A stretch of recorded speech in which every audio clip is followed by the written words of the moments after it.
Good evening, and we're so glad you could join us for Wastewater Options for Small Communities, presented by RCAP Solutions. I'm Candace Balmer, the state lead for New York at RCAP Solutions, and my colleague, Catherine Reese, who's actually joined us as a part of the audience tonight. The two of us are the two RCAP Solutions technical assistance providers that cover New York. RCAP Solutions is the Northeast partner of a national network of not-for-profits called the Rural Community Assistance Partnership, or RCAP. We provide no-cost technical assistance to communities and people that are wrestling with water and wastewater issues. RCAP has technical assistance providers in every state and territory, and there's 6 regional offices.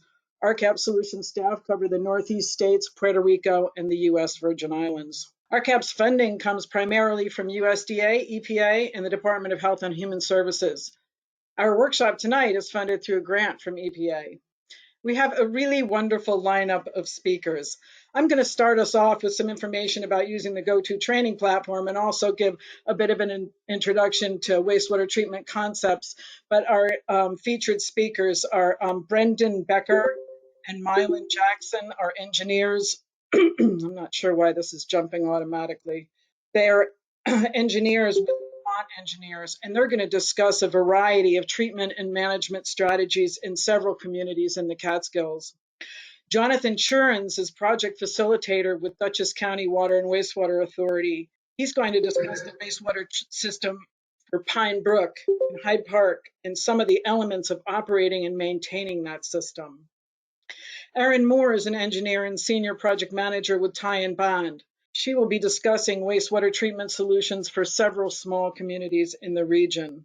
But before we begin, let's make sure you're familiar with the features of Go-To training. And I also want to take this time to thank our Puerto Rico staff, Carlos Velasquez Figueroa and Edwin Vasquez Esencia, for being here tonight to manage the Go-To training platform. And I do so apologize for not having your photos up as well. We'll fix that next time.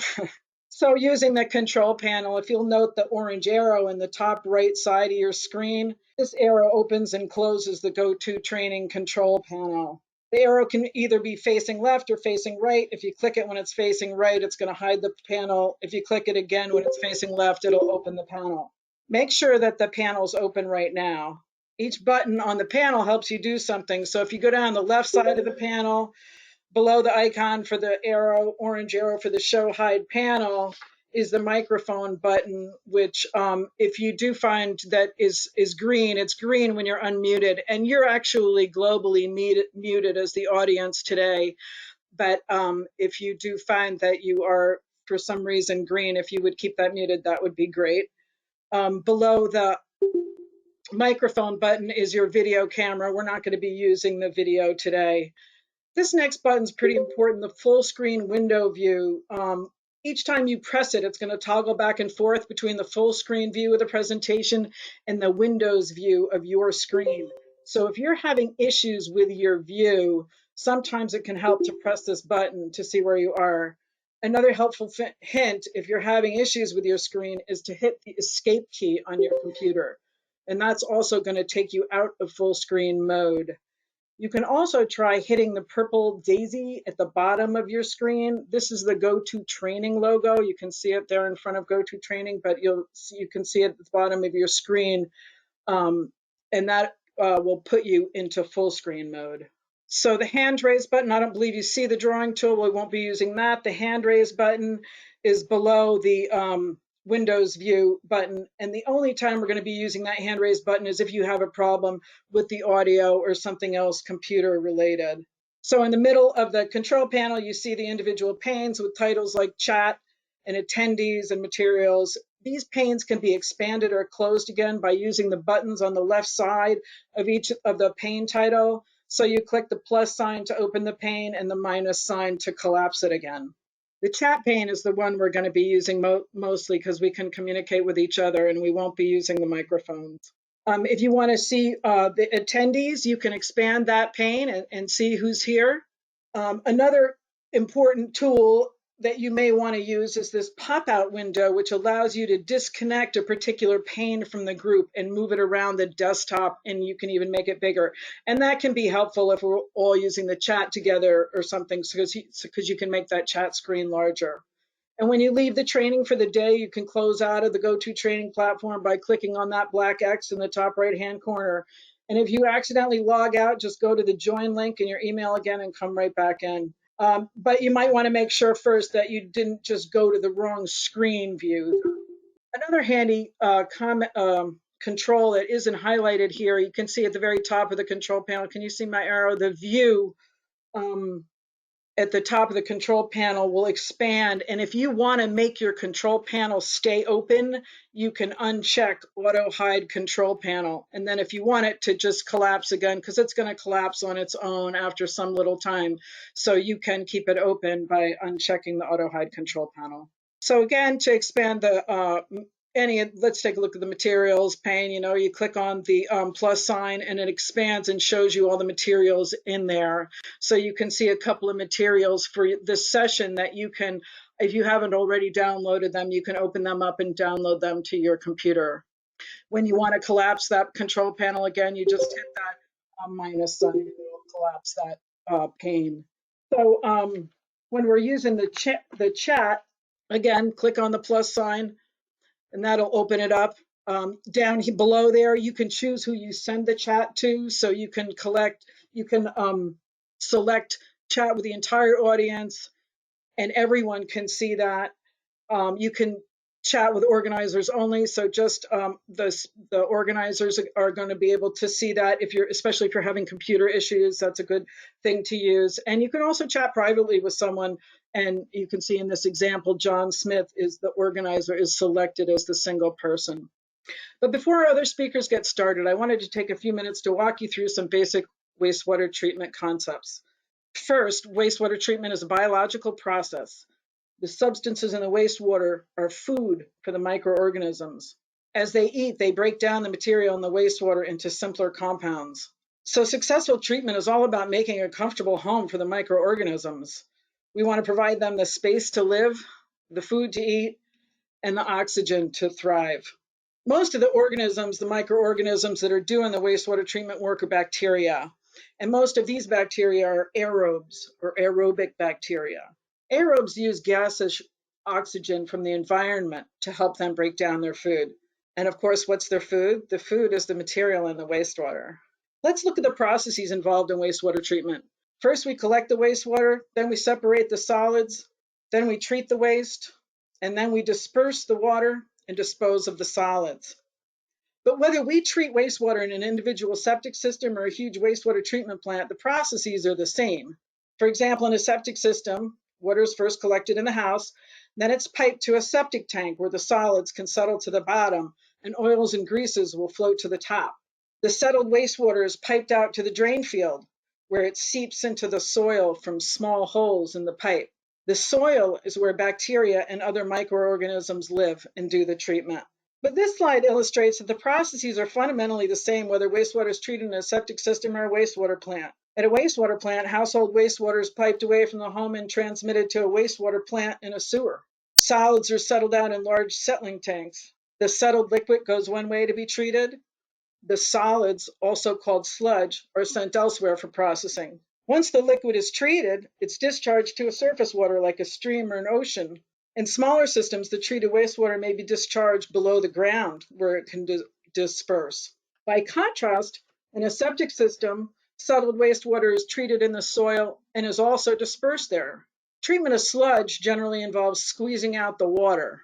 There's still a lot of water in settled sludge. When we have our septic tanks pumped, those solids are generally brought to a wastewater plant where it can be treated and disposed of along with the solids from the wastewater plant. Here are the common terms used to describe wastewater treatment: primary treatment, secondary treatment, sludge treatment, advanced treatment, and disinfection. Primary treatment is the first step and involves both preliminary treatment and also the act of settling solids out of the wastewater. Preliminary treatment involves removing large objects that can clog the treatment processes. Grit can damage pumps and other machinery, and it's removed by slowing down the flow so the grit can drop out. Comminutors chop up the remaining solid material. Here's a bar screen for screening out rags and other large items. Here's a fine screen that can catch smaller bits. Here's a comminutor. You can't really see the choppers below the floor, but here's the top of a comminutor, which is chopping up those solids. Primary treatment mostly refers to sedimentation. In the primary clarifier, called a sediment tank or a settling tank or a sedimentation basin, but in that primary clarifier, solids settle to the bottom and are pumped away for further processing. Again, oil and grease float to the top, and that's skimmed off.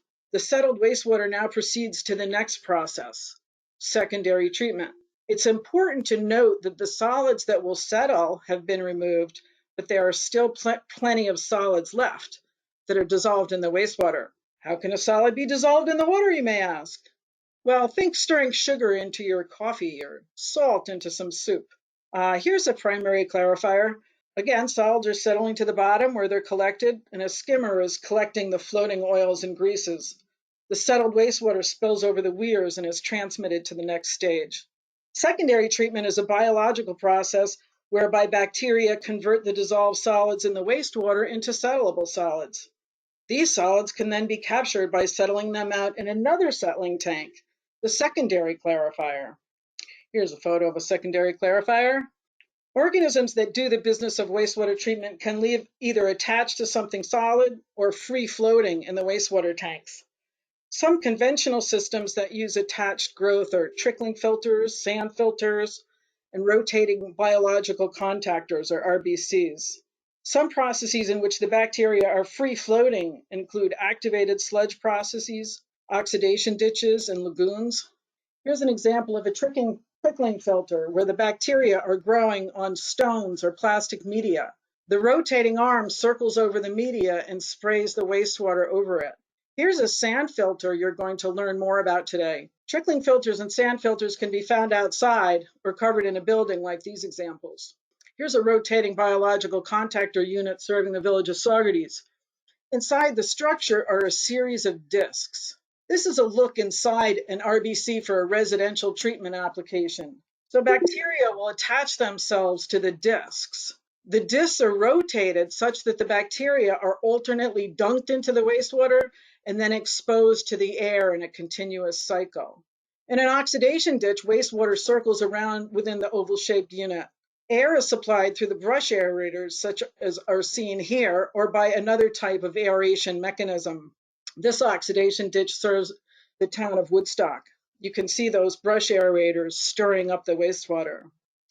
Lagoons are used a lot more out west where land is more readily available. You don't see them too often and they're not favored by the DEC, but they are generally low maintenance, but they do take up a lot more space than other systems. The activated sludge process enhances the bacteria population in order to speed up decomposition. This is done by aerating and agitating the wastewater. Some of the sludge that settles out in the secondary clarifier is returned to the aeration tank as activated. So activated sludge contains many organisms that feed on organic matter present in the incoming wastewater. Activating the sludge means the bacteria are ready to eat, and it always involves returning a portion of the sludge. Sequencing batch reactors are similar to conventional activated sludge, but both aeration and mixing and then settling is accomplished in a single tank.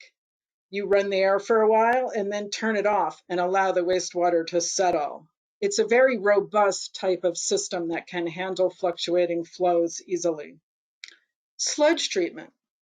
Goals of sludge treatment are to stabilize the sludge and kill off disease-causing or pathogenic organisms, and also to remove as much water as you can. Here's an example of a municipal sludge drying bed. These are just a couple of examples. There's many ways to dewater and treat sludge, but here's a municipal sludge drying bed. Here's an example of a belt filter press and another belt filter press that these units are squeezing the water out of the sludge. So usually dewatered sludge is deposited into containers and trucked off-site for disposal. This is at the Catskill wastewater plant. Advanced or tertiary treatment involves getting rid of nutrients like nitrogen and phosphorus that can overstimulate plant growth and foul the receiving waters. It's further polishing of the treated wastewater, and it may be required for sensitive environments and watersheds. Microfilters can be used to further polish the treated effluent. Disinfection may be necessary to meet bacteria standards and chlorine limits. Chlorine is the most commonly used disinfectant, but ultraviolet radiation, or UV, is becoming more common, especially as New York State reduces the limits for chlorine in wastewater effluent. Here's a photo of some UV units in action at one of the facilities we'll be talking about tonight. Collection and transmission options. I want to talk to you next about different strategies for wastewater collection and transmission. With solids handling sewers, the collection and transmission lines are designed to handle the entire sewage flow, both solids and liquid. Grinder pumps and vacuum sewers enable the use of smaller diameter pipes by chopping or mushing up the solids. Effluent sewers do not handle the solids. With effluent sewers, the collection and transmission lines are designed to handle only the effluent from individual septic tanks or other pretreatment units. The effluent may be pumped out of the septic tank to the collection pipe, or it may flow to the collection system using gravity. So conventional sewer systems generally rely on gravity. How do you know what's the best type of system for your community? Conventional sewer systems are good for densely developed areas, but they can be expensive to install and energy intensive to maintain. As they get older, they can become more vulnerable to intrusion from stormwater and other non-wastewater. A small diameter collection system can be an attractive lower cost solution to constructing a deep pipe collection system. It also eliminates the need for preliminary screening and rag and grit removal, and also the need for large primary settling tanks at the head of the wastewater plant. Solids are removed up front in the individual septic tanks, and you find out about a problem very early on. With effluent sewers, wastewater may be delivered to the collection pipes by gravity or by pumping. In this slide, the settled wastewater leaving the septic tank is flowing by gravity to the collection system.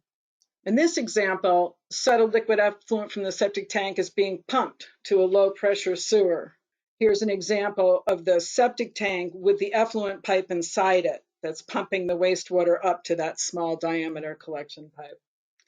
Some features of small diameter collection pipes are that they can be buried at shallow depths, they can follow the contours of the land, they can be less expensive and easier to install, particularly in rocky areas. They're less likely to have outside water invade the system, and they can be more easily routed around obstacles.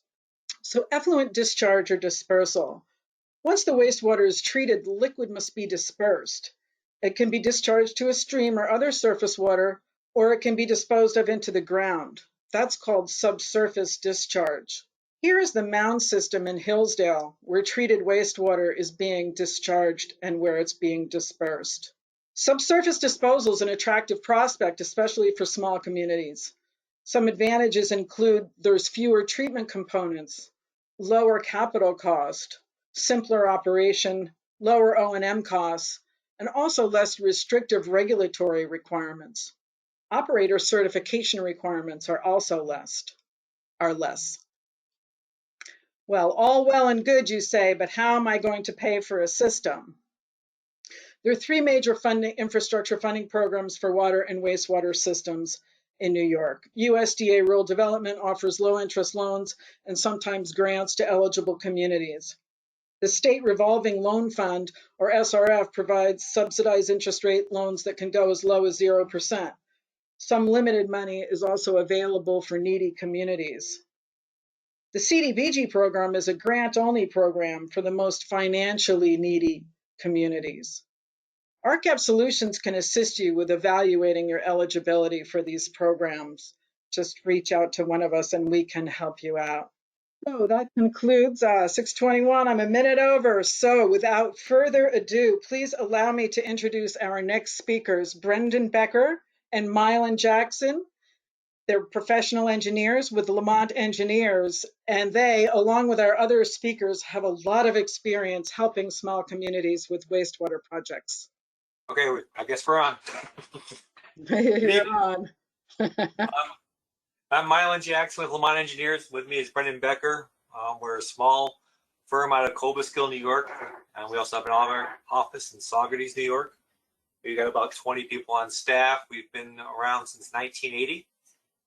And since the year 2000, we've done 19 brand new sewer systems. We've done 16 inside the New York City watershed, which you'll see a lot of slides this evening. And we've done 3 systems outside the watershed. Town of Bern, Village of Whitney Point, and the Village of Valley Falls. All small communities, and they all utilized different technologies. But what we're here tonight to talk about is specifically things for small communities. As you can see, we try to look for the simplest approach first, and that's why we always look for maybe a decentralized system. But we're going to talk about decentralized and the centralized systems. Candace kind of talked about what a centralized system is. It's the typical system what most people think of as a wastewater system. It's, pipes going out to bigger pipes underneath the road, typically 8 inches or larger, that goes to manholes, to pump stations, and flow to a typical what people think of as a wastewater treatment plant. Large processes, large tanks, lots of different treatment options. Some plants are very simple, secondary treatment, and some have more advanced treatments, tertiary disinfection, sludge dewatering, and things of that nature. The other thing we're going to hit up on this evening. Oh, you just got muted again. Yeah. I think we're good. Okay, we're good now.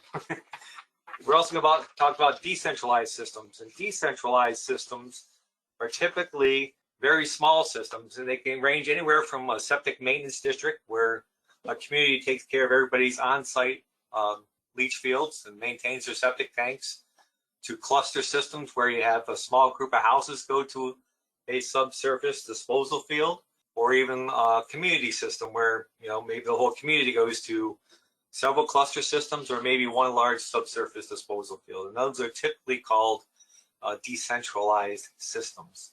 And those are just, like I said, the treatment is about the same. It's just how it's accomplished. You'll see a lot of slides, several of our slides tonight. The diagrams all come from this manual from EPA. We just want to give credit where credit is due. We didn't come up with all the diagrams ourselves, but you'll see which slides come from this manual. So as Candace and Mylan mentioned, most common type of collection system is a large diameter gravity system, which is typical manholes, 8-inch pipe or larger. Below you'll see some picture of a manhole, and as you can see, pretty expensive to install. You've got concrete structures, you've got pipes that have to be installed one stick at a time, has to be at a constant slope, so grades can be an issue.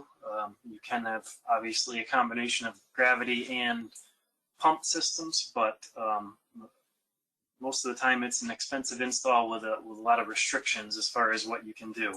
And in this type of system, you're handling the solids, so the pipe has to be large enough that you don't have any restrictions to those solids in order for them to get to the treatment site. So again, different types of collector system would be a typical large diameter gravity sewer. You're taking the solids to a treatment site.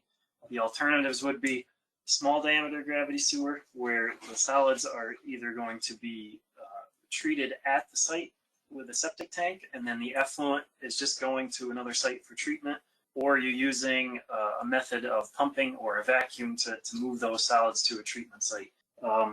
Vacuum systems, we haven't actually done any vacuum systems. We have reviewed them and looked at a couple of options for a vacuum system for other projects.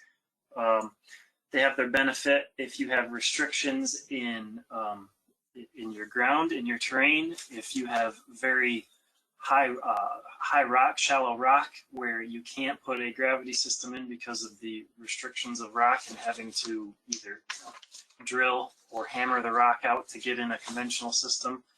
And especially in areas where freezing is a concern, the vacuum system will suck the wastewater out, so it won't be within pipes that it could potentially freeze. The concerns with a vacuum or even a pump system are just the O&M costs as far as maintaining pumps, maintaining a vacuum system. In order to get wastewater transmitted to the treatment site. Below you see a couple of pictures of some small diameter gravity systems. Again, the primary treatment being completed at the site where the wastewater is being generated. So at each house there is a septic tank that is handling those solids, and then just the effluent line coming out of the septic tank is then going to another site for the secondary treatment. Benefit being that pipe slopes are not as much of a concern. You can install the effluent piping at a shallower depth, and in this case you'll see it's installed with HDPE piping, which can be welded and installed in long runs at a time rather than a stick by stick. And the only maintenance for the primary treatment is that the septic tank has to be pumped out on occasion. So the other type of collection system is a grinder pump system or septic tank effluent pump system. I don't think we've done any septic tank effluent pump systems, but we've done lots of grinder pumps. And one of the ones that we did was the town of Bern, where we had installation of 46 grinder pumps. And the reason we did so many grinder pumps in the town of Bern is due to the geography and the elevation of bedrock. Bedrock was at a very shallow level, typically maybe 3 or 4 feet from the surface, and the grades didn't permit much flow by gravity.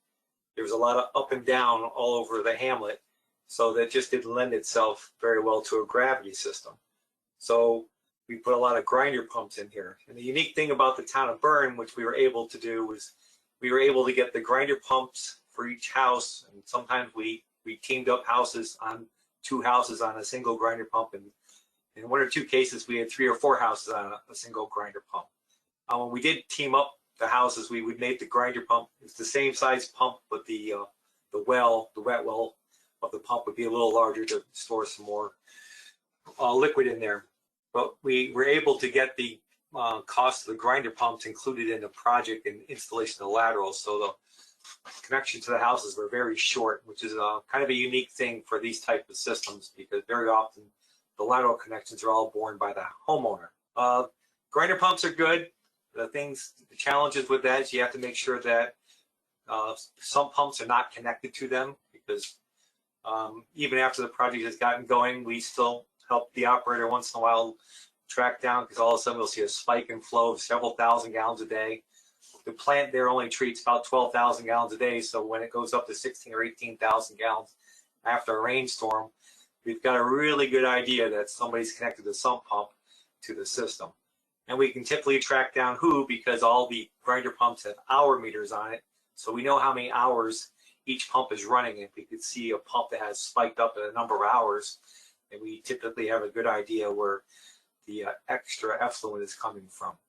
But the grinder pumps are pretty economical to run. They don't use a whole lot of electricity. And the town of Bern, what they did was they actually, based on the number of hours a grinder pump is run, they figure out how much the electrical cost is, and they credit that against the people's electric bills for the year, or their sewer bill, I should say. So that gets taken off their sewer bill if they're sharing a grinder pump with another person, another house. So everybody gets treated equally in there.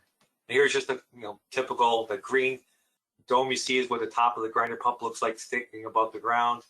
And the other one, every grinder pump service has a shutoff valve that, so you can shut the lateral off to the force main. So if they have to service the pump, you can shut that off and take the pump out, so that no wastewater get pumped into the grinder pump.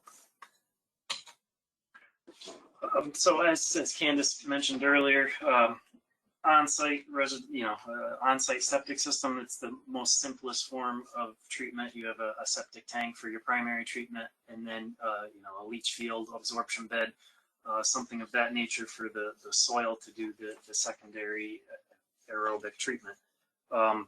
Simplest system, easy to maintain. You pump out the septic tank every once in a while, and it pretty much does its own thing. Ideally, this is the ideal situation.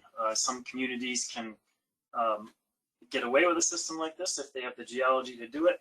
some communities can set up septic maintenance districts to have systems like these to ensure that they are properly maintained in order to have the longevity that they need for proper operation. Couple of pictures here. This is a conventional leach system, a trench system where you'd have your lateral lines going out to your trenches. The trench has a perforated pipe that disperses the effluent into the ground with gravel backfill, and then a membrane to keep the topsoil from mitigating into the gravel, and it's covered up. Similar type of system is a bed, an absorption bed, where the laterals aren't installed in trenches. They're all installed in one big, large gravel bed that allows the effluent to seep into the soil. Alternatives to a conventional trench or absorption bed, if soils will not allow for a conventional system, if the soils at 2-foot depth do not allow for the proper receiving of the wastewater, then we can look at if at least the top 12 inches of soil are usable. You can go with a cut fill style system, or alternatively, if you have the land area to do it, you can bring in fill that allows for that infiltration, which would be a mound style system. But again, it's all availability of the land to put this type of a system in. So again, the barriers to an on-site septic system, lot size, you have to have the proper area to work with versus the flow that you have coming into it. So if you have a house with a decent amount of land available, septic system is a viable option. More urban situation, cities, densely populated areas, it's not an option. Distance to water courses, you have to have certain setbacks to eliminate the short circuiting of that discharge of water to a water course, and the geological conditions, the conditions of the soil. If the soils aren't draining well enough, if they just hold water, it's not going to allow for proper treatment. If the soils are too loose and it drains too fast, then you worry about contaminating aquifers or short-circuiting to a water source. And on the larger scale, commercial scale, the wastewater quality limits, certain situations where you may have a brewery or a winery that's developing some very potent wastewater, then you need to have some advanced treatment system in order to address those quality concerns. So first, we're going to start at the higher end of wastewater treatment, or the more expensive end, to talk about centralized treatment types, which Candace already hit on a couple of those types. The top one there is an activated sludge. These are all different types of wastewater treatment plants, and typically they are the most costly solution for a small community to construct. So there's different types, and we're going to talk about one specific type this evening. The village of Prattsville, or the town of Prattsville. This, once again, this is inside the New York City watershed. I mentioned that because in the watershed, a lot of these projects are funded by New York City themselves. So where you see this plant is completely indoors, that's not typical of plants outside the watershed. So the town of Prattsville is an SBR, sequencing batch reactor. And for small communities, we typically go with a sequencing batch reactor because it only requires the construction of 1 or 2 tanks. Like I said, all the activated sludge process occurs in the tank. It gets filled, the aeration turns on, makes the bugs, I say, fat and happy. And then when they turn the air off, the bugs sit at the bottom and they decant out the clear water off the top. And typically that's the end of secondary treatment. But the town of Prattsville, it's inside the watershed, it's required tertiary treatment. So in the background there, you can see the 3 large silver vessels, and those are sand filtration units. And the water from the SBR, the 2 tanks in the foreground, flows into a tank and it gets pumped through these sand filtration for further treatment. Then after the sand filters, which you can see in the upper right-hand corner, it gets pumped into a tank, and it gets pumped through these microfiltration units, which is there to remove cryptosporidium and giardia. to 99.99%, that's a requirement from New York City because they're inside the watershed where they get their drinking water from. So the town of Prattsville is a very high-end plant for a small community, but we built a very similar plant for the village of Whitney Point, but it didn't have any of this tertiary filtration. It just had the SBRs, and the tanks were outside, and because it's all the treatment takes place in one tank, they're the least costly advanced treatment to build for a small community.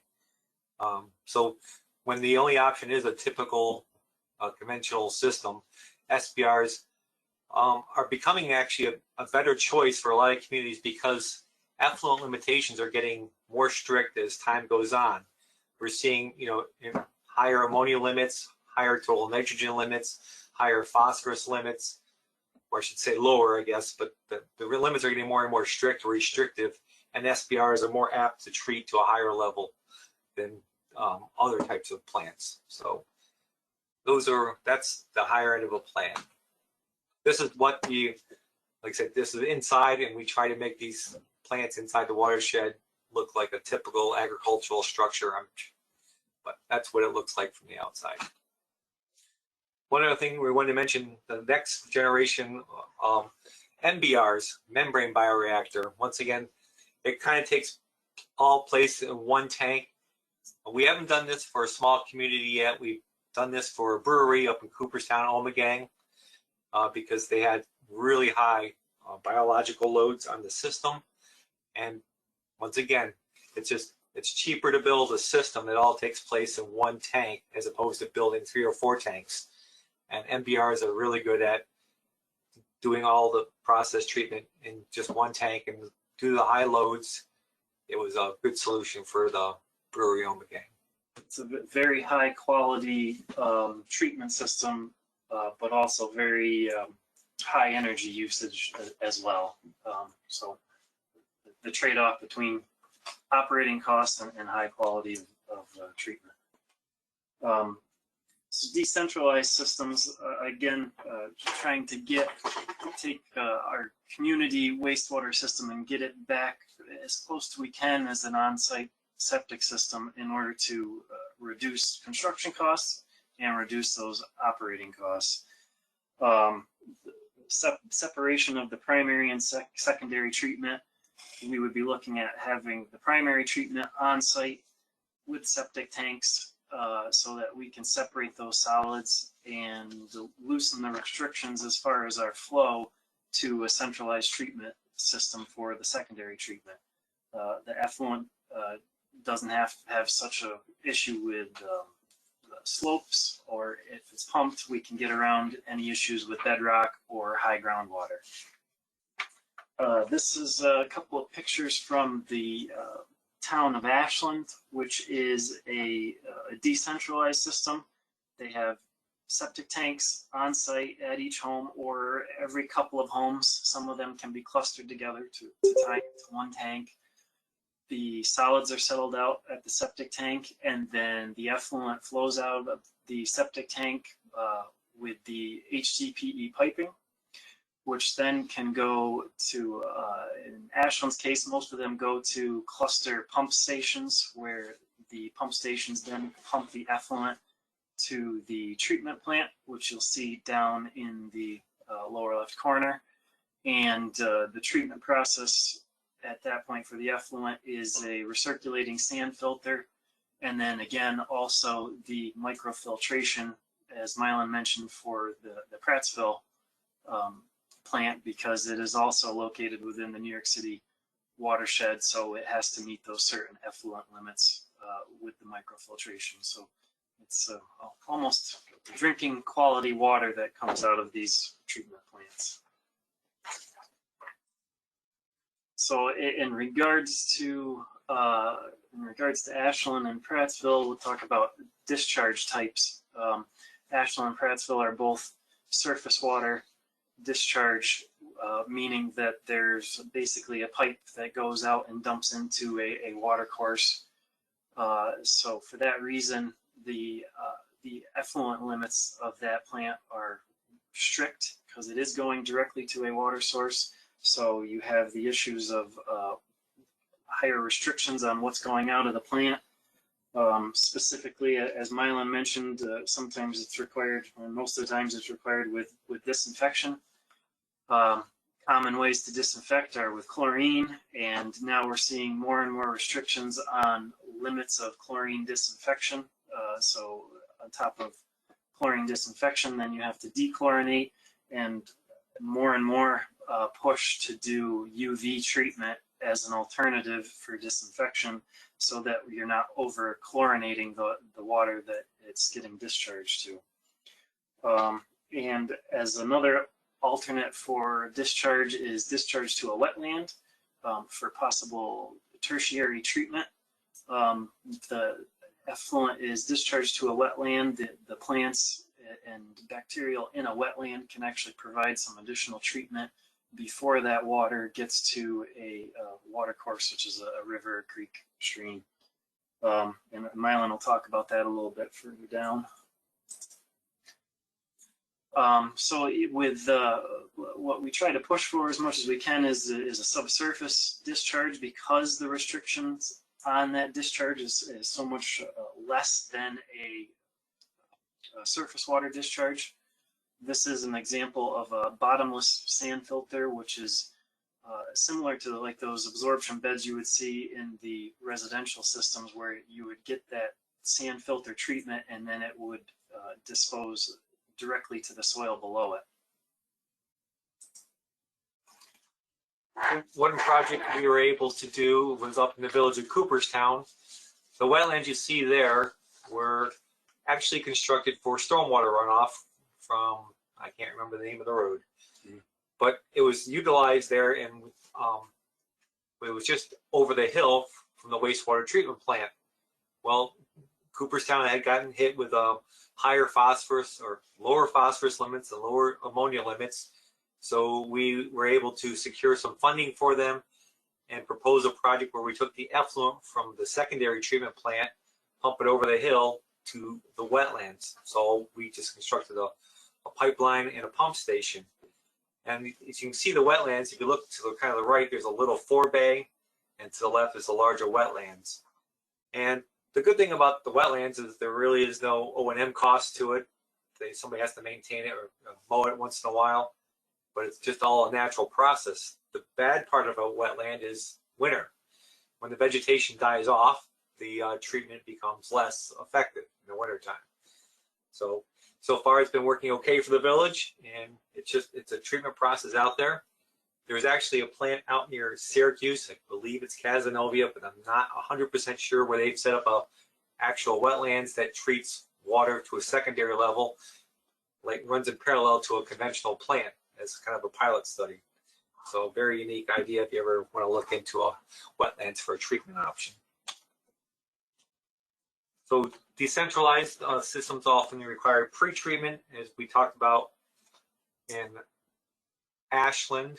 We use sand filters for pre-treatment. We also use them in Hamden and Bloomville.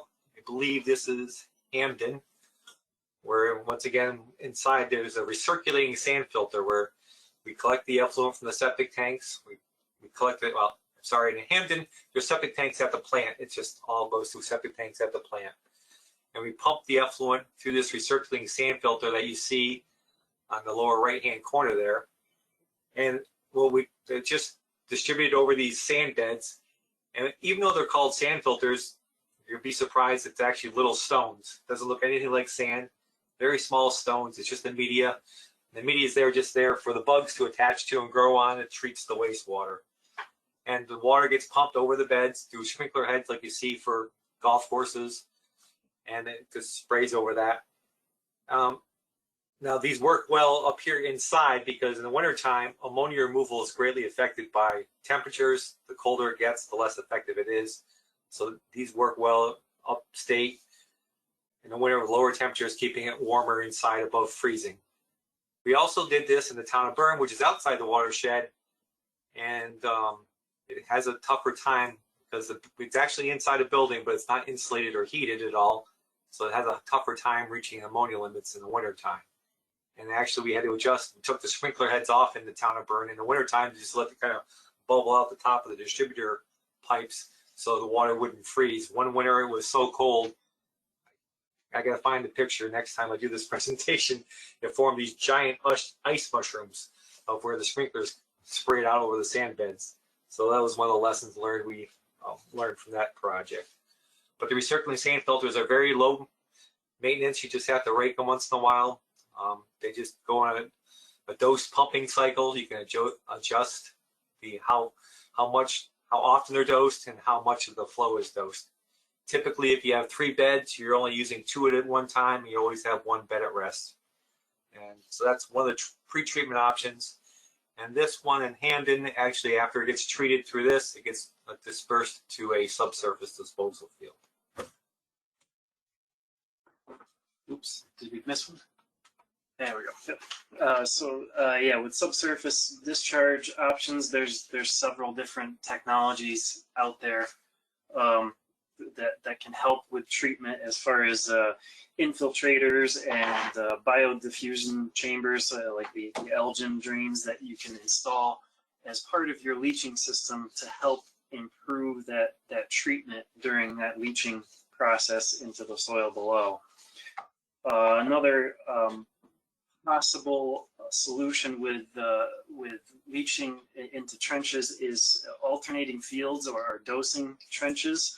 A lot of times this can be suggested to reviewing agencies for part-time use facilities that see a lot of use, maybe 1 or 2 days a week. You can dose the fields to spread that to spread that leaching out over the course of a week, so that the beds aren't overloaded with that high usage.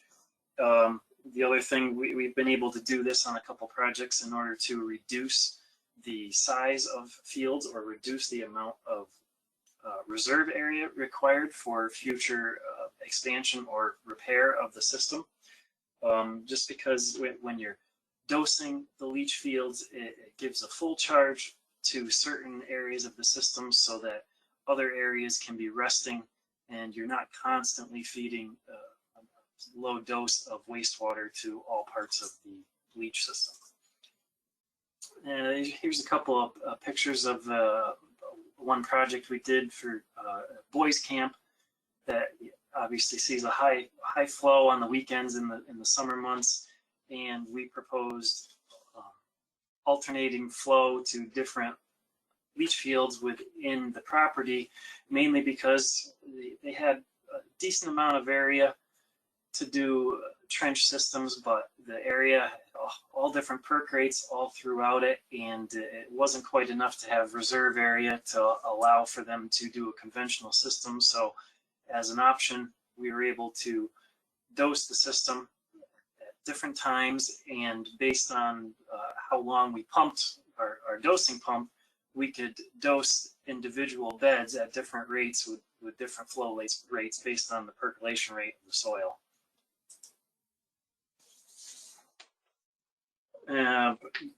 That's a picture. Top left is the dosing beds, the beds that were constructed, and this was a pressure dose system. So same thing, that pump was able to completely submerge those leach lines and allow other areas to rest. And as you'll see in the picture below, it's a pretty minimal impact system. Really wouldn't know that there's a treatment system on that site. Again, as I mentioned before, if we're doing this dosing type system, there's 2 different alternates as far as dosing it. One would be to pump it. As I said before, we can time how long we're running our pumps for to determine the exact flow we're sending out to those individual portions, individual fields of the system. If you have a smaller system that's a little more uniform with soil percolation rates, another option is to do a dosing siphon. Through a siphon, you can send the same amount of effluent water to the leach field every time, and it eliminates the need for a pump as far as maintenance and operational concerns involved with a pump. This is a picture of a flout system we used on I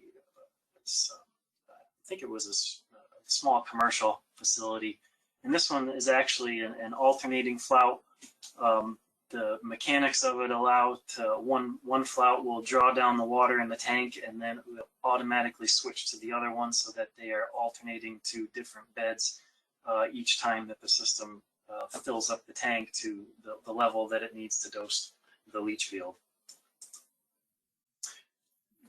So in regards to pre-treatment, there's all different types of pre-treatment systems out there, and for different uses, we've used pre-treatment systems on small residential systems, such as lakeside properties where they don't have the land area to do a proper subsurface discharge. So pre-treatment's involved to ensure that that water does not short circuit to the lake and pollute the lake.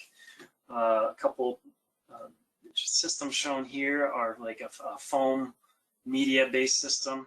A couple different options. This is a peat biofilter system that we used along Otsego Lake in Cooperstown. Again, the peat media that's in there is just another source for the bacteria to grow and allow for that treatment to occur before the water is discharged into the soil near the lake. The Arenco Advantex system, which the other guys are going to talk about a little more in depth.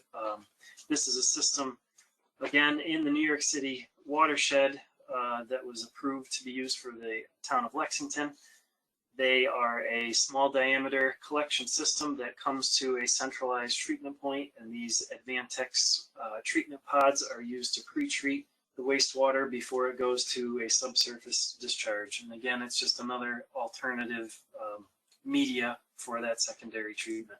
Another system we've used, the BioClear system, it's basically just little corkscrews of PVC media. Again, it's similar to the trickling system that Candace showed earlier. Water is sprayed over this PVC media for the bacteria to grow on, cause that treatment. Primary settling septic tanks at the buildings comes to an equalization tank to allow for things to settle out. And then it goes into a recirculating tank where effluent is pumped into the BioClear, and then a flow splitter sends a portion of the water back to the recirculating tank and a portion of the water out to the leach field, which in this case is going to that dose and pump station with the valve vaults to disperse to those individual leach fields with various different percolation rates. And another alternative to these types of treatment systems is a community septic system. If you have a small community that's relatively sparsely populated and it has a large land area that allows for a very large leach field that is able to serve the whole community, this is the town of Trout Creek, where again they have individual septic tanks at every property. The effluent from the septic tanks run down to a central leach field to where it is pumped out and dosed to the individual leach fields, which you see in the bottom right picture. That's the extent of the treatment for the community of Trout Creek. And the top right picture is just a little tool shed that they have for their small little collection system maintenance tools. The extent of anything that you can really see in the system throughout the community is in the lower left-hand corner, a couple of air release valves that are throughout the community to allow that effluent water to flow down by gravity to the treatment system. So in summary, not all wastewater is the same, and depending on what treatment options are available, if you have to go to surface discharge, very often your effluent limitations are different site by site. So there is no one answer to every community. It depends on lots of factors, and we always like to go with the simplest approach first and see if that will work for a community, and if it doesn't, we move on to the next one. And We have developed in the past 2 manuals that help small communities, alternatives for municipal wastewater management systems, which goes over a lot of things we just talked about. And guide to developing a municipal wastewater project, and that kind of just is more of a project management guide of how a community steps through an entire project. So if anybody would like a copy of these digitally, just send Brendan and I an email, or contact information is there. And I think we are just about a couple minutes early, so I will turn the presentation over to the next presenter. Well, thank you both so very much. That was a great presentation, and we look forward to hearing about more of your adventures. Our next speaker is Jonathan Churins at the Dutchess, and he is project facilitator at the Dutchess County Water and Wastewater Authority. Welcome, Jonathan. You probably want to get into full screen, though. So good day. My name is Jonathan Churins. I'm with the Dutchess County Water and Wastewater Authority. So I'm a project facilitator for the Dutchess County Water and Wastewater Authority. I have about 20 years worth of experience working in various capacities for our organization. This particular facility we're going to peruse today is the Pine Brook Wastewater Treatment Plant. It was a replacement that we designed and implemented in the last couple of years, and I'm going to walk you through it. First, I'm going to tell you a little bit about my organization. We are a public benefit corporation that was created by New York State at the request of the county. We're empowered to manage all aspects of community water and sewer. We comply with all municipal law requirements. We're subject to open meetings and freedom of information laws. We're governed by a board of directors appointed by the county executive and the county legislature. We essentially operate as a small municipality, working where we're asked to. We come in and take over water and sewer systems at the request of a community, and then own and operate them, facilitate the upgrades that are needed. We have a full-time professional staff that includes management, administration, engineer, licensed operators, and project facilitators like myself. With our organization, there are economies of scale and improved efficiencies because we're able to manage multiple systems where a municipality may only have a few. We have, depending on how you count, between 25 and 30 systems, water and sewer. So moving on to the project, we're looking at the Pine Brook community. It's in the town of Hyde Park, New York, Dutchess County. It's located in the bucolic Hudson Valley. It's located north of New York City, about 90 miles south of Albany. This community consists of about 450 people and 133 connections. The history behind this particular development, just to be brief here, it was built in the late 1980s. It was fully built out by 2009. During that period, it had various ownership of the first owner. There was a period where it was abandoned and it was run by a few homeowners that had their houses built, and they would walk down the street and collect money to pay the operator and buy chemicals. The facility saw a lot of abuse during this time. Moving into the early 2000s, there was a second developer, eventually was turned over to the town after it was finished. When the town accepted the system, they realized there were considerable issues with the wastewater treatment plant, which we'll dive into. My organization accepted the system in 2015. A little bit about the infrastructure that we're talking about here. First, it has an 8-inch gravity collection system that's in good condition. It has minimal I&I or inflow infiltration. So it was an asset that we were able to leverage for this particular system. The existing wastewater treatment plant was not in good shape. It was basically a typical developer system that had open air tanks with minimal fall protection. Raw sewage odors were an immediate concern for the community. It had rotating biological contactors that have been discussed earlier in the presentations.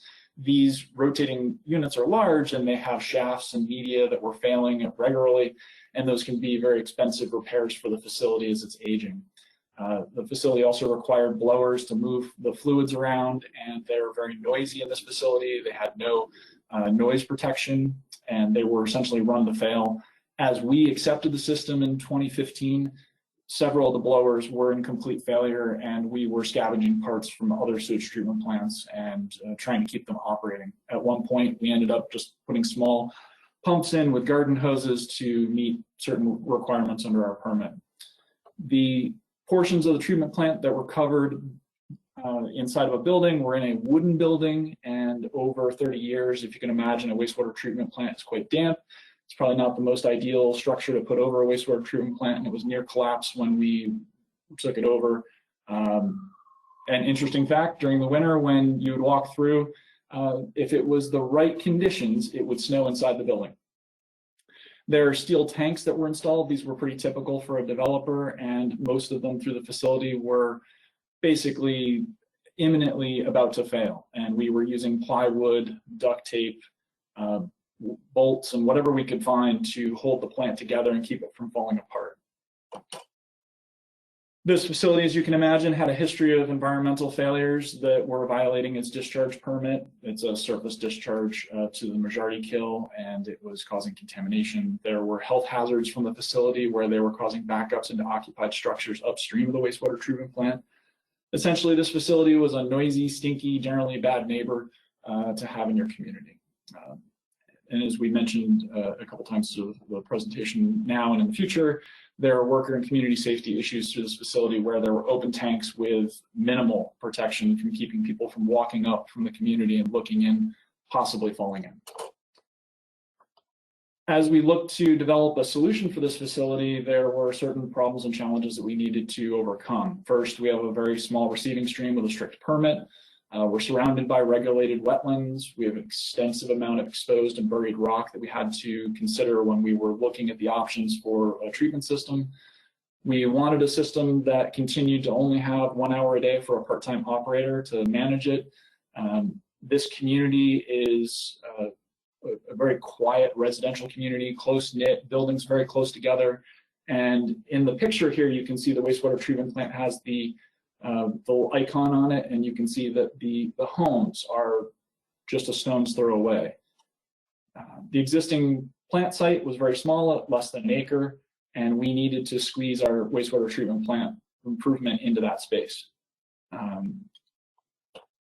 The permit limits for the facility were, as I mentioned before, very strict, and it's a small community and nothing divides well. One thing I will note, we were able to find a significant savings in capital dollars on this facility by revisioning our speedies permit. Initially, the permit had 46,000 gallons per day for its design average flow, and we had many years of water usage data from the complementary water system, and we were able to make a case to the DEC and say that we felt that this could be downsized. That allowed us to make a smaller sewage treatment plant, allowed us to better fit into the site around the existing treatment plant as we did our solution. And ultimately, if you can avoid some components, it reduces your cost. And we got the same treatment at it and met our permit.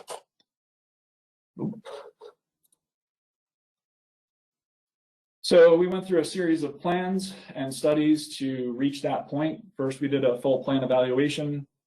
We did a preliminary engineering report that then laid out the alternatives that we could do to this particular facility to revision what it would be. Once we found a solution that we thought was a quality solution that met the people's needs, was operator friendly, we then implemented the design, sought regulatory approval, implemented construction. We completed our construction by February 2019. We're now online, operating, and meeting permit. Couple of pictures just to give you a feel for how small this site is. You can see that in the back corner and maybe in the middle of the photo behind the dump truck, there's a small building, and that's our existing wastewater treatment plant. We are digging and placing new treatment components all around that and used every scrap of space that we could. Here's another photo from the side. You can see the existing treatment plant in the middle and the components laid out around. We had to be very careful that we didn't cause the existing treatment tanks to collapse. They were very fragile steel tanks that were being held together with bolts and plywood and a little bit of glue. So moving on, we came up with a system that would use the Arenco Advantex AX Max unit. This new system configuration was going to meet our advanced removal needs for ammonia and BOD. This diagram gives you a brief overview of the components in the facility. I'll just quickly walk you through it. In the upper left-hand corner, we have our waste stream, which is just a residential strength material coming in. We had an influent grinder and lift station that would charge our first set of tanks. It would run through an influent flow meter. We have two septic tanks in in series, and then those would by gravity run through filters into a pre-anoxic treatment system, which is again another two 15,000-gallon tanks. Then moving down to the bottom row, this is where we have the Orenco AX Max first stage and second stage Advantex treatment systems. I'll describe this as we go on, just giving you the quick overview. Finally, we would have an effluent flow meter, UV disinfection, a Venturi post air, which I absolutely love, and then a discharge out to the environment. Again, this is a surface discharge. As we walk through the components, we were mindful of how we were designing this facility, looking for ways that we could find operation and maintenance improvements over the old design, and try to simplify the system and make it more cost effective. This particular setup that I've described has activities that include visual inspection of the system, daily process sampling, system operation, pump monitoring, monthly nozzle cleaning, which we'll get to watch a couple videos of, annual lateral nozzle pump cleaning, some reactive maintenance that happens throughout the time whenever the system calls for it, media cleaning that typically we haven't had to do yet. It's supposed to happen every 5 years or as needed. There's an electrical control panel that gives us remote monitoring and also alarms so that we can sense the full system. The panel is quite intense, giving us a lot of information where we can understand how our pumps are operating through time, and as they start to age, when we can use that information to then determine when we need to do modifications or replace components. Obviously, we have our monthly testing for our species requirements. So let's jump right into the components that make up this system.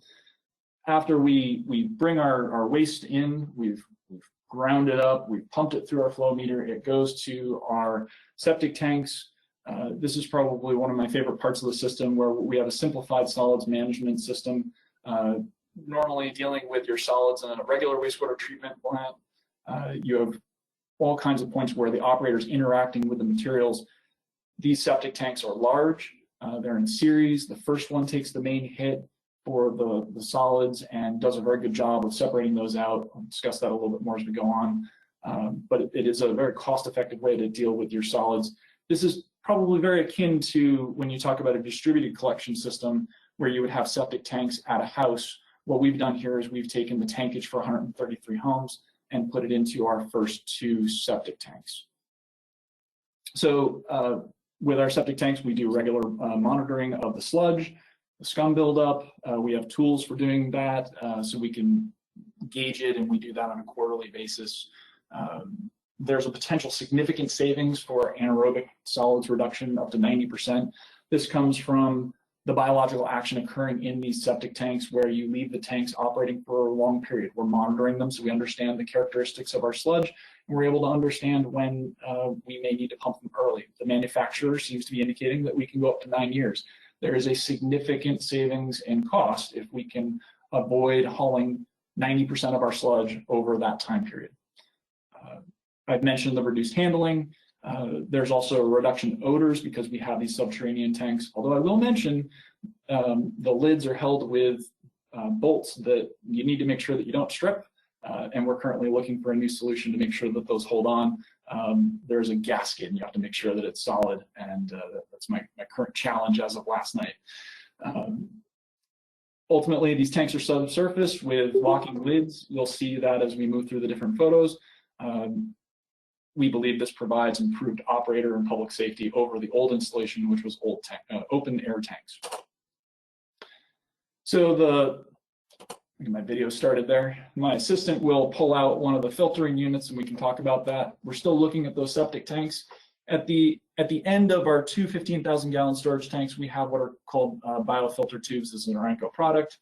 Essentially, it allows for the liqueur leaving the septic tank to pass through these filters, leaving the solids behind, ensuring that we get the best product downstream.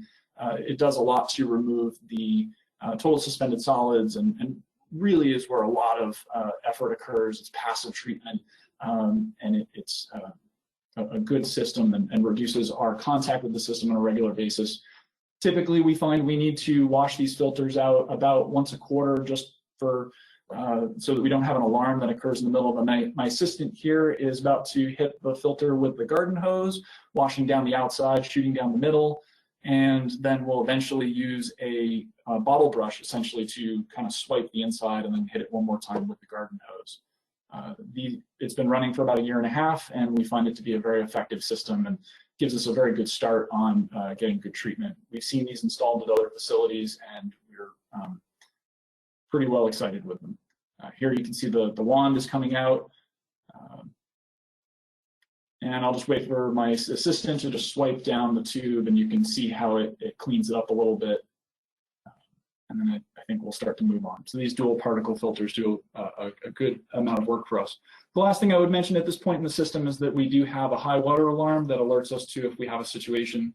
We do like to manage these filters on a preventative basis management system. That way we do not do this in the middle of the night and incur the additional cost of having an operator go out and hit that system. Final washdown, and obviously the operator would go fully through that filter. Downstream of our septic tanks, we have two 15,000 gallon storage tanks. These are pre-anoxic treatment stage. This is after the septic tanks, after those filters. This is where we start to have some biology occurring that's going to knock down our nitrogen, helps us to get a better product. All 4 of these tanks, both the 2 septic and the pre-anoxic tanks, help to equalize the flow into the plant, ensure that we are able to work our way through any kind of trouble spots that we may have. If there's any issue downstream, these tanks will take more than a day, possibly 2 days worth of flow into them.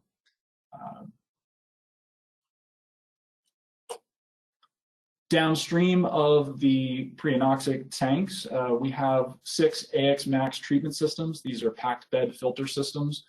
These are probably the granddaddy of some of the systems that Lamont has showed you today, where they're showing the Arenco's AX100 units. These are designed to be carried in on a tractor trailer. They can be flown in on a helicopter. They have an extensive amount of insulation and can be placed at grade in Alaska, apparently. We had them sitting in last winter, 2 winters ago, during an Arctic blast, and there was no freezing inside. They just held their temperature. More pictures of the same units with the lid up, and you can see that there's a media inside. It's basically, they're like map racks that you would hang down inside, and you trickle the liqueur from the prior tanks over it. It's a fixed film treatment system where biology lives in the media, and you're rushing water by it, recirculating it over and over, and it allows for the biology to treat the water and get the outcomes that we're looking for downstream.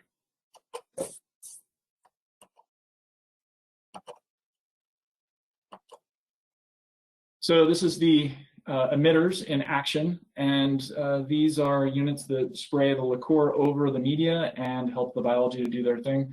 In the upper right-hand corner, you can see the garden hoses being used to clean off the emitters. We do this about once a month, and we find that it almost eliminates all other maintenance on the units, and it gives us a chance to inspect the filter media to make sure that we've got good growth, that it's not bridging. The lower right-hand corner, I've done a slow-mo so that you can see how the water is spinning out, and we're trying to get good ejection out to the edges so we get the full coverage of the media.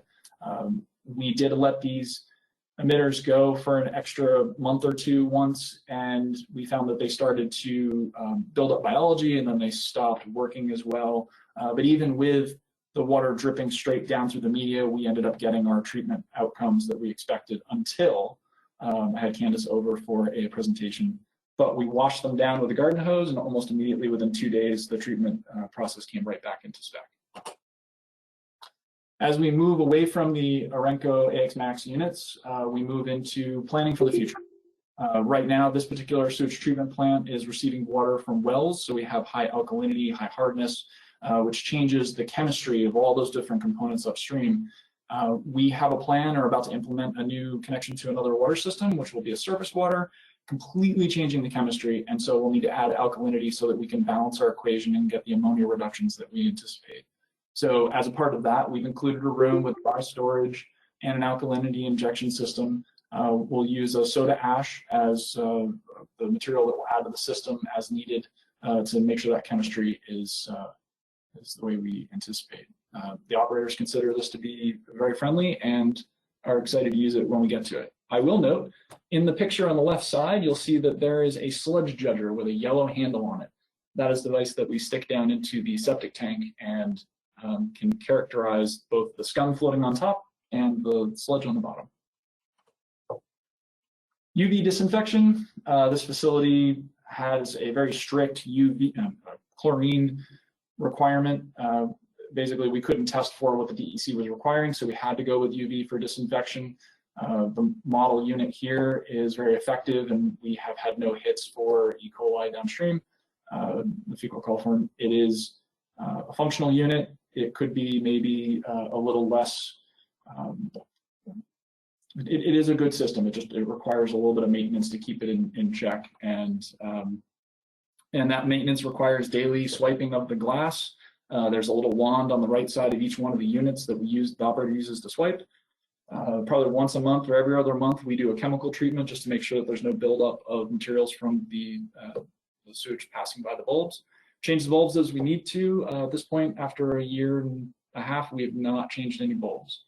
We monitor the system through an electronic unit that monitors UV transmittance, and we also look at our fecal coliform analysis downstream with our regulatory results. And as we see those creep up from no detect, we know that we need to do some sort of maintenance, which is most likely chemical treatment. This is one of my favorite parts of the system. It's a post-air Venturi system that injects air into the final discharge water. It's a very simple operator friendly system. It's highly effective. There are essentially no moving parts. You just create a low pressure zone and it pulls air in. We're already pumping water through the UV, and so this was a natural component to include, and we have not had any DEO issues on our dissolved oxygen issues on our facility. Just to give you a feel for how close this sewage treatment plant is to the adjacent neighbors, you can see on the other side of the trees, about 100 feet away, we have our first home. Except for recently when the one stripped bolt made the lid pop, we've had no odor complaints, and I anticipate fixing that issue very quickly. Just a couple more photos here just to show off the facility. We were trying to come up with a plan that would disappear into the landscaping, was in keeping with the peoples and their culture. There was, as I mentioned, a lot of rock in the facility, and we were able to use the rock that we pulled up out of the plant and use that to create barriers and kind of keep people from walking through. The facility does not have a fence. It doesn't appear to require one at this time. Everything's contained and operating as anticipated. Our project partners included the Dutchess County Water and Wastewater Authority. Our engineering partners were Renia Design Engineering, Ty Bond Engineering. We were permitted through the New York State DEC, Dutchess County Department of Health. Funding came from the New York State EFC through the WIA grant system, New York State EFC Clean Water Revolving Fund, low interest loan. And we also had some grants that came from the New York State Department of State that helped us with our initial analysis of the facility and moving forward. For cost, we had general plumbing electrical contractors were about 1.2 million. Treatment system vendor, this is the Orenco system proper, where we had the max 100 units, as well as the septic tank and 3 anoxic units. The control panel, that totaled 0.77 million. Grand total of the construction cost was 1.97 million. When you do all the math and figure out, after you take out your grants, your low interest loans, and work your way to the end, the typical end user cost for annual is 607 for capital cost, and then operation and maintenance is $617 and $20. Total for the average or typical end user was $1,224 per year. And then here's my favorite video. My best day was when we demolished the old facility, and it's probably better with the sound, but I won't bore you with that. This was a good day when we took down the old facility and we were already operating on the new one. And that pretty much concludes my presentation. And I look forward to taking questions at the end. And I'll turn it over to the next presenter. Thank you so much, Jonathan. I'm sure you'll have several questions at the end. A lot of interesting things going on there. So our next speaker is Erin Moore, who is a senior project engineer and professional engineer with Tie and Bond. And take it away, Erin. Hi, thank you, Candice. Thank you, Carlos. Again, as Candice said, my name's Erin Moore with Tie and Bond. We're an engineering firm of about 450 folks centered in the Northeast. We've been focused on wastewater for all of our more than 100 years in existence, and I manage our New York office located in Rhinebeck, New York. I've been involved with small community wastewater for 20 years. Today, I'd like to discuss community support for wastewater improvements. We're going to go a little less technical. So there's many critical aspects that have really been touched upon today for a successful wastewater project. A feasible, affordable design approach with a right-sized system, funding resources, using what's available, but community support. So I want to use my 20 minutes here to talk about this non-engineering topic, this third item here. No matter how creative the engineering team is with developing the most efficient and cost-effective system, community support is not something that can be engineered, and without it, a project's going to have a challenging road ahead. I'm going to talk about several different communities and how they gained public support to move wastewater projects forward. So Hillsdale, New York, located in northeastern Columbia County on the Massachusetts border. It's got a population of about 2,000. Hillsdale embarked on a long and arduous journey of wastewater service. Its hamlet was recommended for wastewater system through a county-wide system and a comprehensive plan back in 1968. Since that, many times there's been a movement to provide sewer service and more than 6 wastewater report documents written, practically 1 or 2 a decade, but it was always voted down as too expensive. So what finally made this project happen? So here's the Hamlet Center, and now let's zoom in. First of all, failing systems were rampant and all drained to a swale that led to the town's Little League field. It was a rule, if you hit a ball into that area, it was a home run, as no child was ever supposed to retrieve it for fear it would be sitting in a pool of sewage. However, with limited income, even if there was a stream of sewage running behind many of the hamlet's homes, when the next time a wastewater project was proposed, it was voted down. So this situation got the town supervisor really fired up and frustrated. He could not get funding without regulatory activity. He called the Department of Health and had them witness the failing systems and then used their follow-up correspondence to do something extreme. He called New York State DEC and asked for a consent order. This created 2 financial incentives. Number 1, if the town doesn't do something, they're going to be fined. And the second, the town now scored high enough on funding opportunities due to that consent order. Very brave man. However, the supervisor's hands-on approach did not end there. The district was carefully constructed to focus on properties that truly needed wastewater service, and each parcel was communicated with. As Candice knows, to qualify for rural development funding, specific household income in the district was required. Again, the supervisor and town board members went door to door with a photocopier on a shopping cart and an extra long extension cord. I would love so much to have a photo of that, to gather the needed data. Many town meetings were held. What resulted in the end was a system that had a lot of support with the town. So I will get a little technical here. We're going to do a quick system tour of Hillsdale. So the Hillsdale system was designed for 35,000 gallons per day, and it served 72 parcels, 120 EDUs for those who know that unit, within the hamlet. So flow is conveyed through septic tank effluent pump systems. Those are shown as pink rectangles, to the HDPE force main. I think we've used that term a few times. I'll quickly define it. High density polyethylene. So think about that plastic coil pipe you might see for water service at Home Depot. That's HDPE, ranging from 1.5 to 3 inches that was installed primarily by directional drilling instead of open trench. In this, so we've got our pink squares, we've got our blue line for the primary force main, and the overall general service area is indicated in yellow.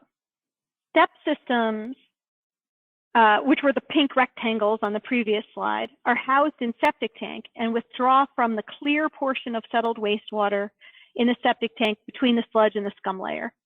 And these pumps discharge to the force main.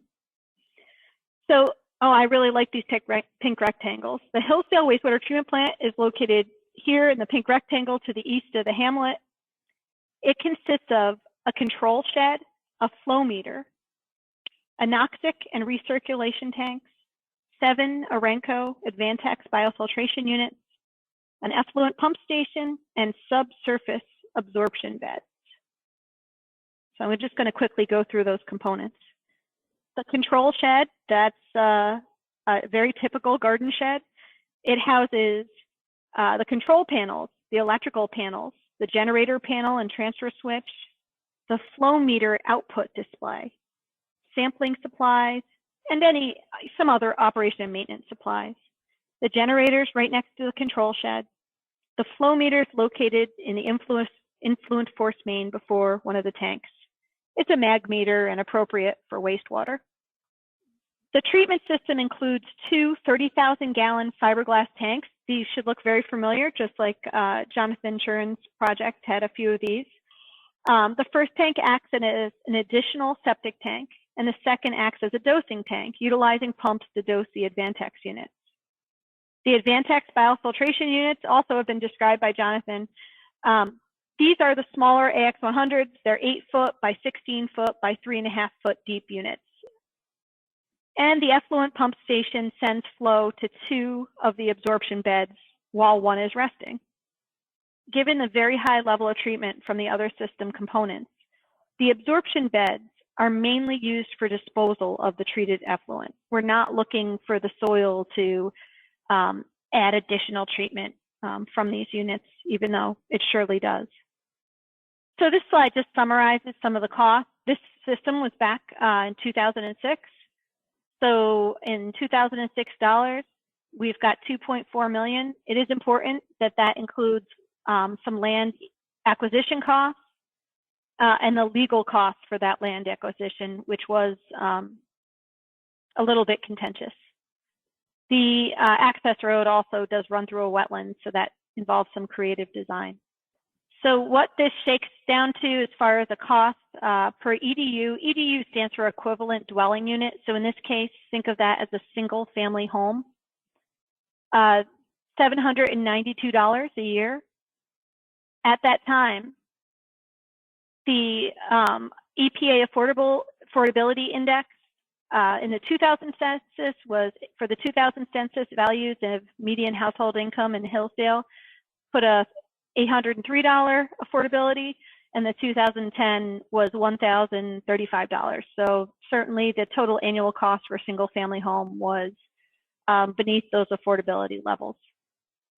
I think Candace had this up briefly, but this is the whole thing. This is the whole wastewater, Hillsdale wastewater treatment system, control shed, generator, and the Advantex units on. While I'm clearly biased, this is a treatment plant you really wouldn't mind looking at in your backyard, right? While Hillsdale's approach is aggressive and finally got wastewater service into the hamlet, what really is important is the supervisor. The leader of the town was fully in support of the project, vocally so, and kept at it doggedly. If town leadership's not engaged and vocally supportive, not just behind closed doors, it's very hard to convince taxpayers that this is something that needs to be done. In Hillsdale's case, budget, threat of fines, and availability of funding was a catalyst.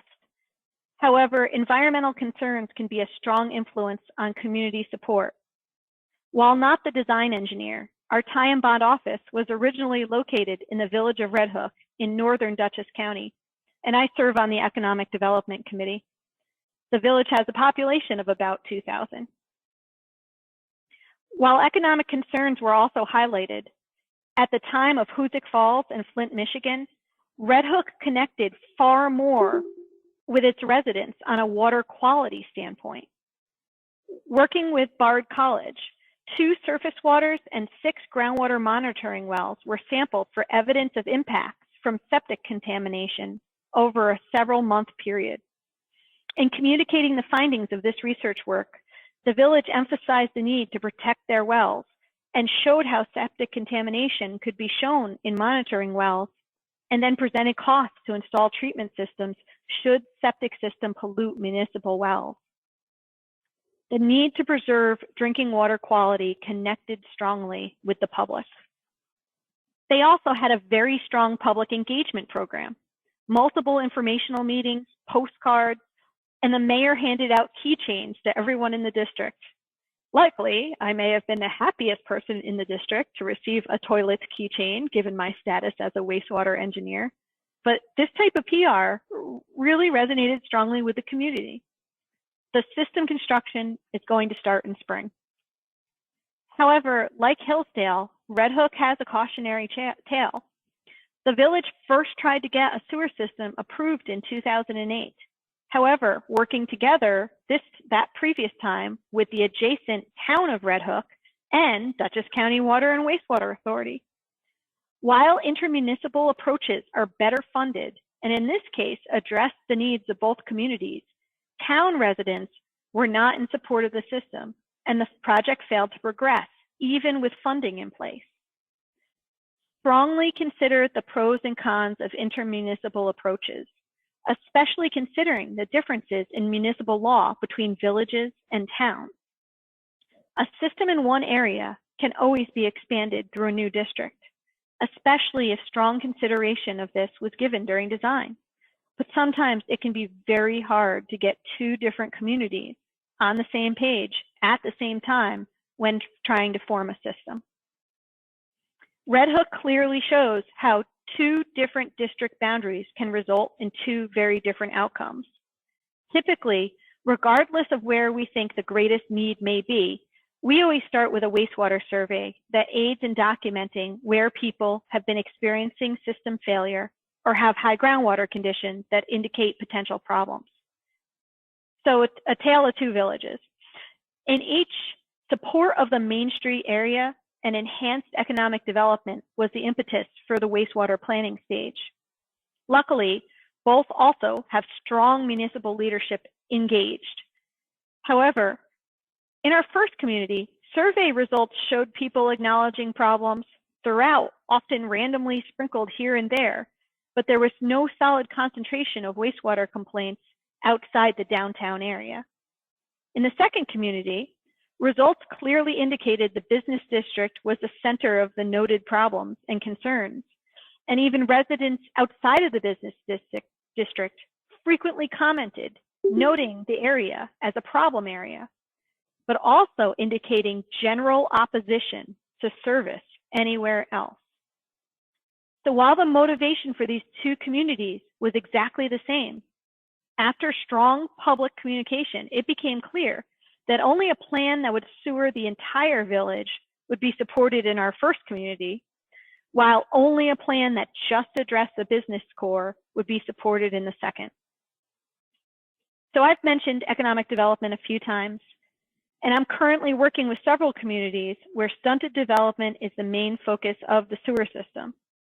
While again, we can't go forward without strong municipal leadership support and nearly excessive communication to the community so everyone feels like they're in the loop.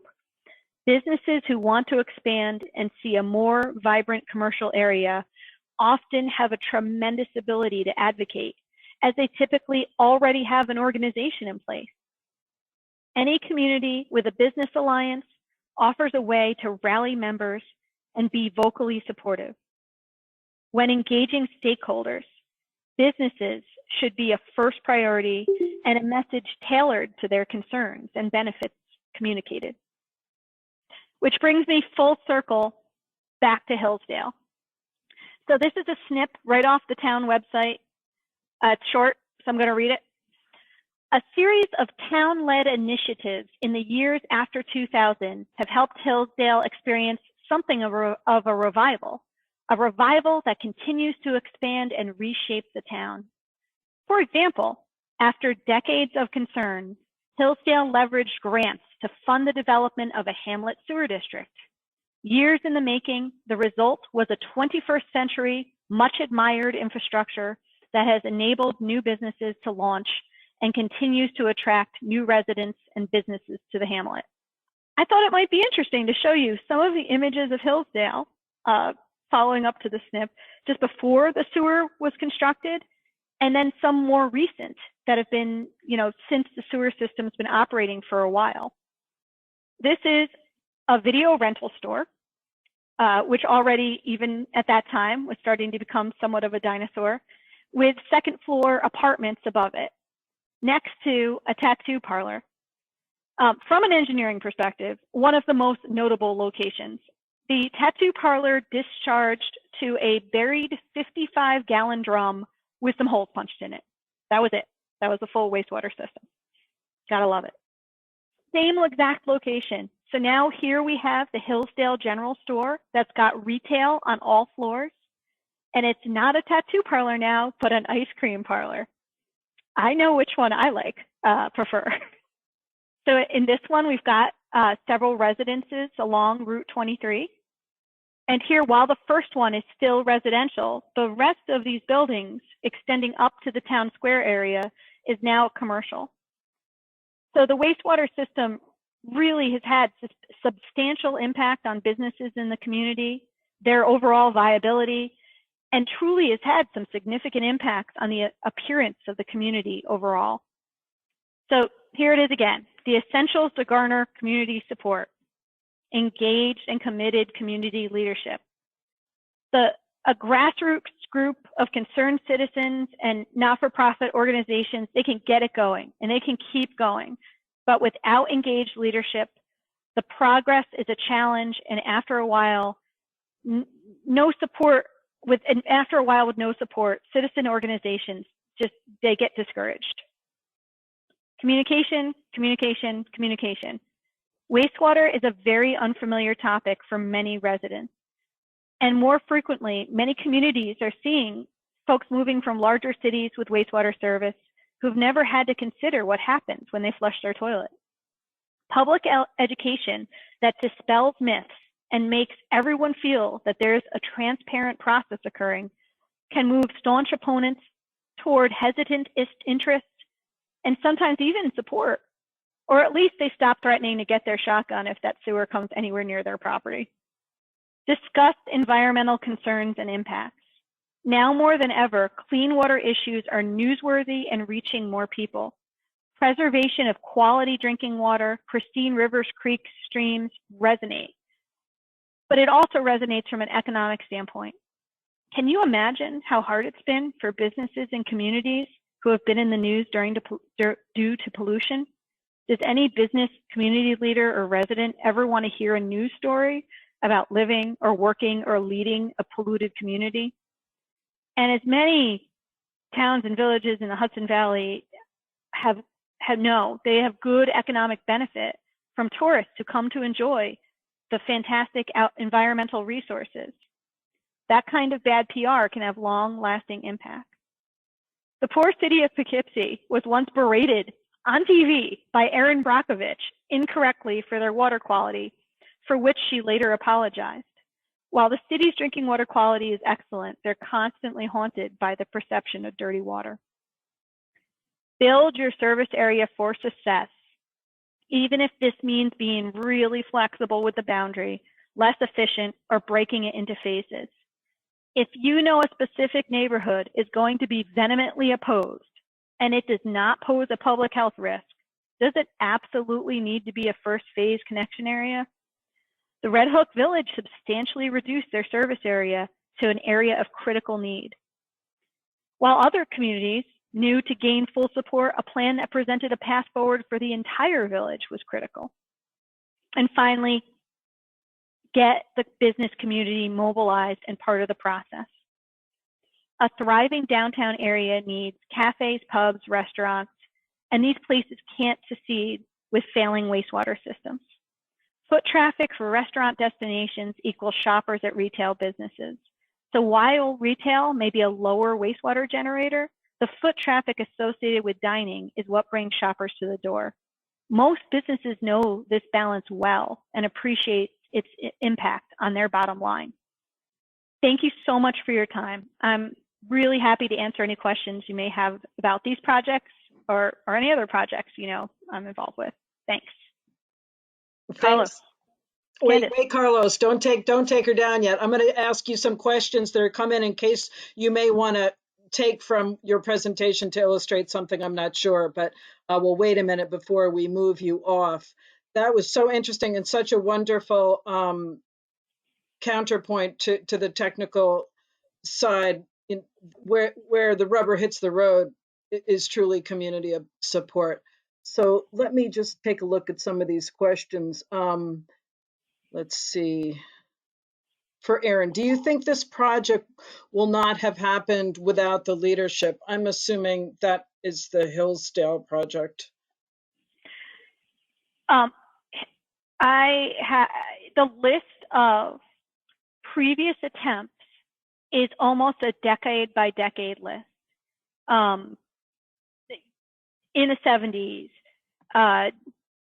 then I know there was an 86 report, then 1990, 1992. We are in a much better shape now where there actually is a few more funding resources. At that point, we didn't have some of the more recent grant opportunities. So to be aggressive and to qualify for funding, I think it was a very bold move. But I'm not sure that project would have moved ahead without the leadership and also their very interesting aspect of asking for a consent order. A consent order is a legally binding document and the community can be fined. So that was a risky move, but it absolutely, I think, is what it took to make the Hillsdale project happen. Great, thank you. I'm moving through some of these questions. Everyone, please feel free to write your questions into the chat box. I see a question here for probably both the UV systems, but I think it was directed at you, Jonathan. Is the UV disinfection system you just showed approved and or effective for disinfection of coronavirus? Jonathan here, so you said coronavirus? Yeah. I believe it would inactivate all viruses that it observes, but I'm not sure of what the data would say there. But we've had no hits for what's required by regulatory requirements. Great. So it's Thank effective you. for people called for.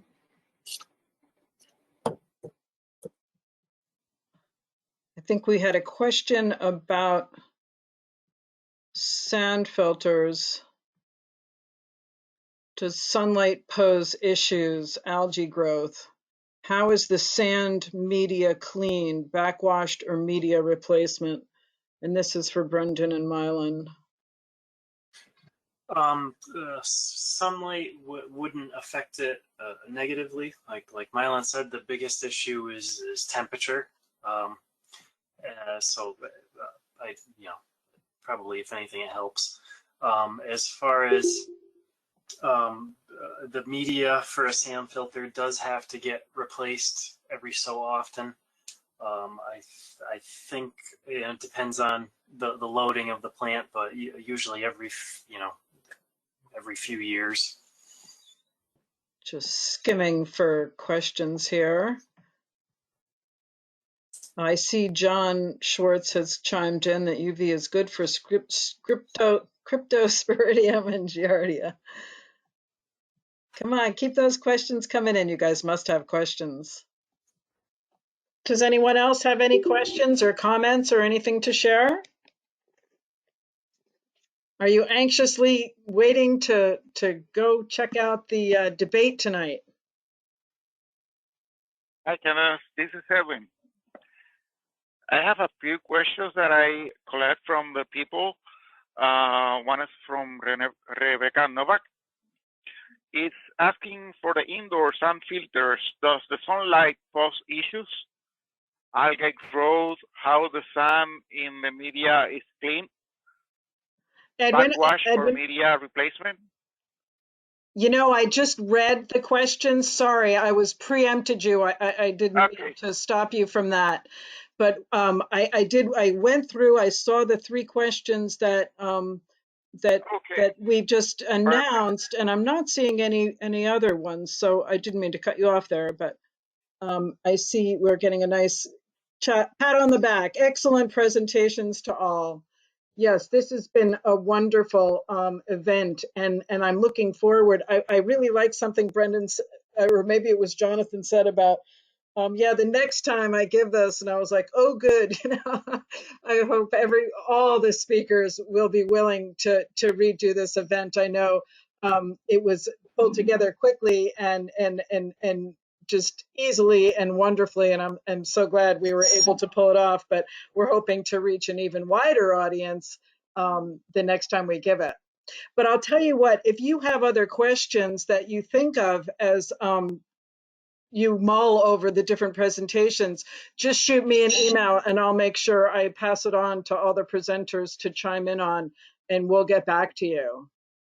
Any interest in giving the presentation in Vermont? That's our technical assistance provider, Mark Johnson, up in Vermont. Jeff Carlson, excellent presentation. Thanks to all. Great. So glad you could make it, Jeff. Said it was useful for their hamlet of Richmond. We just actually gave a couple of presentations last week in Richmond, last couple of weeks, on septic system management and maintenance, and also on private well threat assessment and care. Well, we're getting, Dylan, I see, noted, we all did a great job. So thank you all so much. I'm sure everyone's got places to go, so we'll let you go. But thank you all so very much. And thank you to our speakers for the wonderful job, and also to our go-to training technical organizers there, Carlos and Edwin. We appreciated you very much. And we look forward to seeing you all again. And thanks all you RCAPers that came from across the country. Have a great night.